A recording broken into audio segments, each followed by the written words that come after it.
If you're not already subscribed to this YouTube channel, go ahead and hit the subscribe button now, along with the bell icon so you can be notified whenever a new video is posted. And if you're already subscribed, check and make sure that YouTube hasn't unsubscribed you. And of course, be sure to give the video a like as well as share it on your social media. The white supremacists hate that. And now, the Sunday address.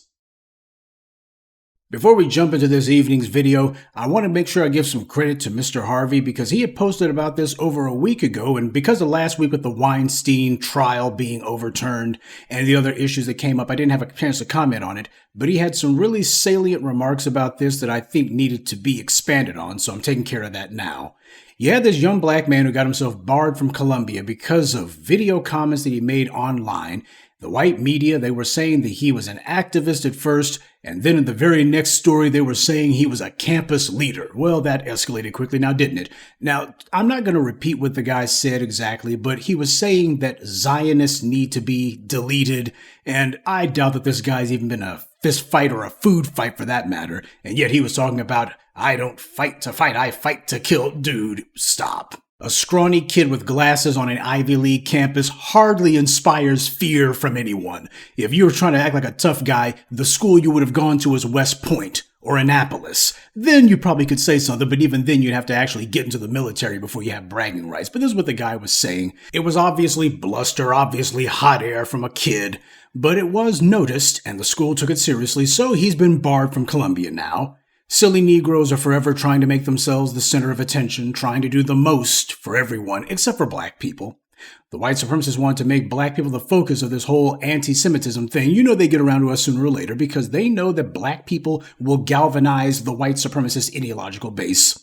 You scream about Arabs and people will notice, but they actually move if you go ahead and put black people in the crosshairs. Now, this kid didn't get a ton of attention for what he did, but the New York Times thought that it was salient enough to mention it. Nobody knew who he was before this, not like he was doing any interviews. I've seen pictures of him that are taken from his online videos, and he appears rather intersectional. Again, we notice that when young black people go into these white-dominated institutions, all kinds of strange things start happening with them. They start doing the most to prove how loyal they are to the powers that be, same way we see bootlicks for the white media on the left and the right who do the same.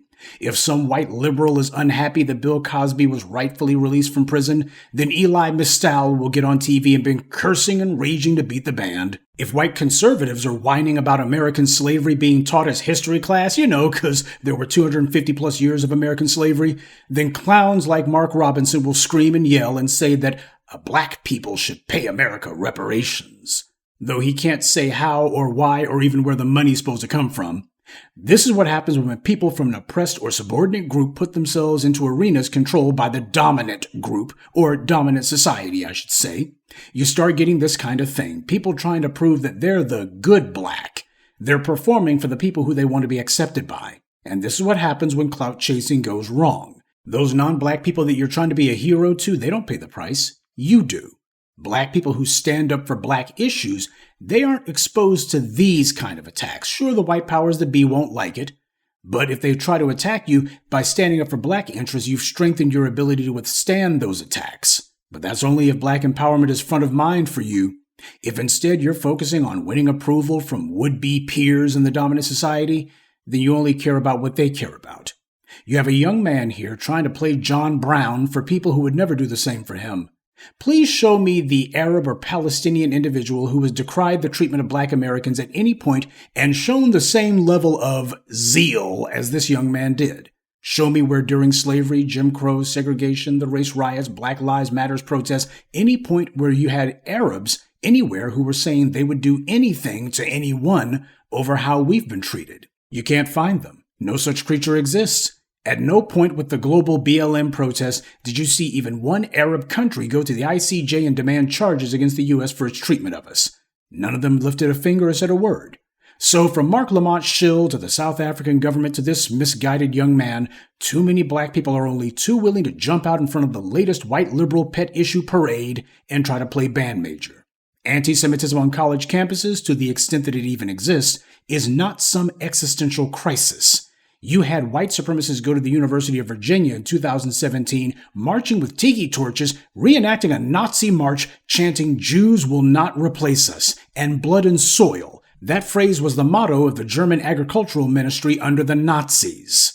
And those same Nazis on that college campus murdered a young woman. And yet these white media mouthpieces who we see in a lather right now, they weren't anywhere near this concerned about the actual documented anti-Semitism on college campuses in 2017, when somebody was actually killed. I guess that's because there were no black people to go after. People on that college campus were beaten and at least one person was murdered in 2017. The current protests haven't seen anyone killed, and other than a few fistfights off campus by non-students, there's been no physical altercations to speak of, nothing of any note. And yet they're going ape about it. And yet you got the white media trying to make sure that black people are shoehorned into this because there's an overarching objective that's at work here. I'll explain that later on in the video. Now, what prompted me to make a commentary about it was something that Mr. Harvey had said. The white media, people like Joe Scarborough and others, were saying they wanted to know where the black community was to speak up about anti-Semitism on college campuses.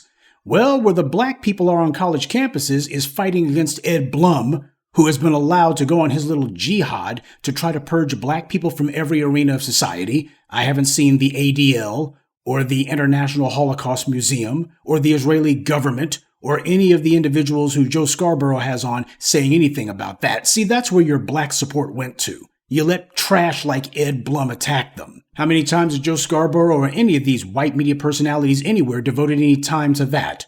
Of course not. They say nothing. But they actually are setting up a trap when they ask a question about where's the black community at to speak on this.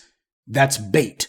Because if a black person does decide to comment on anti-Semitism and say that they oppose it, then the next question is going to be, do you denounce South Africa and Louis Farrakhan? And do you agree that the U.S. should keep sending billions to Israel while ignoring black communities in the U.S.? They already have that train set up from the jump. That's the real reason that they want some black person to speak up, so they can get a black person that they can put in front of the camera and say, now say our lines here. Black America doesn't need anything, and South Africa's in the wrong, and Louis Farrakhan, yeah, he's a real bastard. That's what they're doing.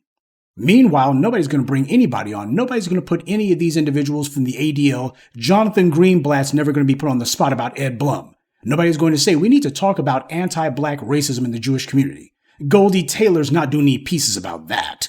What this is about is trying to bully, coerce, or intimidate black people into taking the side that white power wants us to take.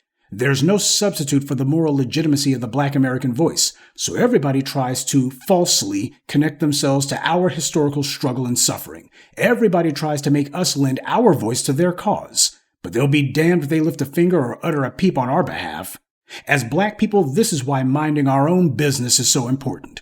Whatever it is this young man thinks he's supposed to be so exercised about in Gaza, he could easily find the same conditions for black people here in the U.S. I already detailed those in my prior video on this channel about Biden's trip to Morehouse College. Negroes at Morehouse were ready to pounce on him about Gaza, but they weren't showing that same level of urgency for the existential crises, plural, crises, that we're facing right here. You say the Gazans are being starved for food and they're left to die of thirst? Well, I don't know how to break it to you, but from Flint, Michigan to Jacksonville, Mississippi, there's a number of water crises in black communities. These are man-made disasters, and nobody's being held accountable for it. And these crises were going on long before October 7th. This young man did something very stupid, but it also emphasizes another important lesson, the importance of leaderless resistance. A movement can be destroyed or discredited when it has leaders. People get behind a leader like Dr. King, and the movement becomes largely a cult of personality from then on. You try to use the leader like a horse, and his whole purpose is to pull your wagon to freedom. Well, that doesn't work, because the enemy realizes soon enough that if they shoot the horse that's pulling the wagon, then the movement comes to a stall. And that's exactly what the enemy did. The code has to be the leader. And you also have to be very circumspect about who you let around you. Someone who likes to be loud and boisterous, who comes into your chat rooms or comment sections, or calls you up and starts saying, brother, you just full of talk. I'm ready to do some action. When we gonna start deleting some of these so-and-sos? I got my guns and I'm ready to take some heads. Do you agree with me, brother? When some clown does that, I and others like Brother Tariq, we've told you that whenever you see people like that come among us, that's 3 red flags. You're dealing with an agent provocateur. This is someone who was sent to come amongst us to try to get us to do or say something that the enemy can use. You better be smart enough to recognize when someone's trying to bait you into saying something that the authorities can attach laws to. There are laws regarding that kind of thing. So when some fool shows up saying, we need to go ahead and do some violence, don't you think? First thing you should ask yourself is, who sent this person here? Now, I don't know if this young man is a government plant, or sincerely foolish, or perhaps an odd combination of both. But either way, he now stands as an object lesson in why this kind of behavior is so foolish. But keep in mind, there's an anti-Semitism bill that's making its way through Congress now.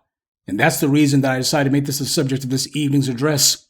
You got the Asians who had a hate crime law passed at the same time that black people were and still are the overwhelming majority of hate crimes victims in this country. And now we're seeing similar legislation being put through Congress for Jewish people to protect their feelings on college campuses. And you have Richie Torres, who is part of the Immigrant Black Caucus, who's spearheading this. The white media makes sure anytime they talk about this, make sure to put that black guy, Richie Torres, put him out front there. He's an immigrant, but he's got the requisite amount of melanin, so the white media knows they can put him in front of the cameras, and most non-black people will merely assume that he has some connection to our historical struggle, and he'll make sure that he intentionally and deliberately misleads people by saying things meant to fool you into thinking that he has a connection to our history when he doesn't. So black people are being ignored totally by the politicians, and sadly a number of young black people as well, and that's where this guy's foolish act plays into that. With anti-black racists like Ed Blum attacking the presence of black students on campuses, you have this anti-Semitism law that's going through Congress, and it's going to help to facilitate that process. Nobody from Israel is speaking against Ed Blum, nobody at the ADL either, nobody at the International Holocaust Museum seems to recognize the irony of the fact that an anti-black zealot like Ed Blum is using the same methods of targeting people that the Nazis used. And Ed Blum has publicly said that he's doing this on behalf of Jewish students. Now, the story about this kid was a tempest in a teapot. I didn't really hear anything about it at all after the initial dust-up about it. But here you got a young man who put himself through a lot of needless grief for no good reason, and, albeit briefly, handed people antagonistic to us with something they could crow about. Black people, especially young black people, need to pay attention to our own interests. If this young man or those who think like him had focused on black empowerment, then instead of getting run out of Columbia on a rail, he would come from a group of people who would never throw away money or international political capital for Benjamin Netanyahu.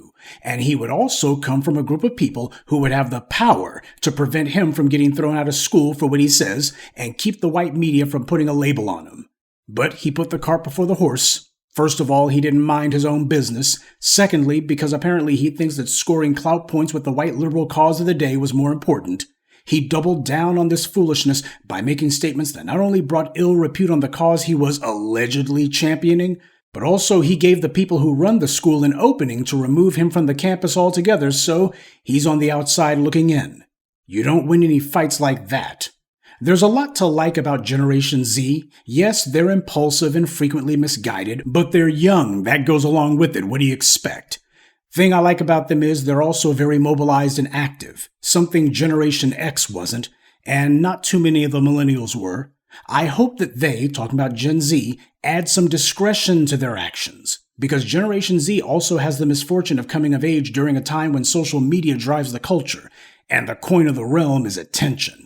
Young, impulsive people, plus a culture driven by getting attention, and this is what you get.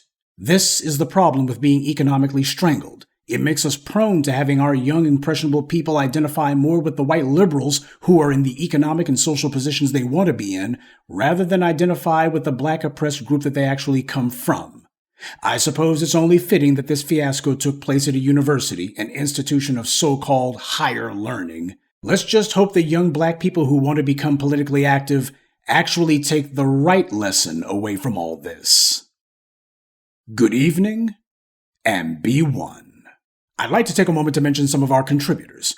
Charlie, David Green, Dean Ballantyne, Daryl Webb, and Bobby Ross. Salute to them and thank you to everyone for listening, liking, and sharing this message. Black empowerment only exists because of you.